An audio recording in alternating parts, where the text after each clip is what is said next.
కొంతమంది నా దగ్గరికి వస్తారన్న, పిచ్చి పిచ్చి ఆలోచనలన్నీ వస్తున్నాయి అన్న, ప్రార్థన చేయన్నా అంటారు. నేను నెత్తి మీద చేయబెట్టి, ప్రభా ఈ బిడ్డకి ఖాళీ లేనంత పని దయచేయి ప్రభా అని ప్రార్థన చేస్తాను. వినపడలేదు కదా మీకు? మళ్ళీ చెబుతాను. కొంతమంది నా దగ్గరకు వచ్చి నాకు పిచ్చి పిచ్చి ఆలోచనలు వస్తున్నాయి, అవి రాకుండా ప్రార్థన చేయి అంటారు. అప్పుడు నేనేమని ప్రార్థన చేస్తానంటే, ఈ మనిషికి తెంపు లేకుండా పని ఉండేటట్టు చేయి ప్రభా అని ప్రార్థన చేస్తాను. అదేందన్నయ్య అంటారు. ఖాళీగా ఉంటేనే అట్లాంటివి వచ్చేది, ఏదో ఒకటి బిజీ చేస్తాడు లేపో అంట. దేవునికి స్తోత్రం. ఒక చిలకన వేస్తారు. ఏమి నవ్వా? నిజమే కదా అంటే, అవునన్నయ్య. మరి ఖాళీగా ఎందుకంటున్నా? ఏదో ఒకటి చేసుకోబో. దేవునికి మహిమ.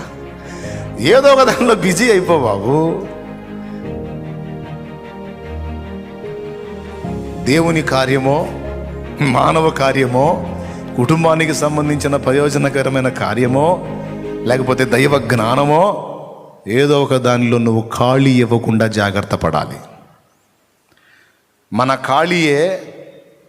ఖాళీ టైమే సైతానుగాడు మనల్ని ఖాళీ చేయడానికి వాడే టైం. స్తోత్రం. మళ్ళీ చెప్తున్నాను, మనం వాడికి ఇచ్చేటువంటి అవకాశం ఎక్కడో తెలుసా? మన ఖాళీ టైమే వాడు మనల్ని ఖాళీ చేయటానికి వాడికి మనం ఇచ్చే టైం.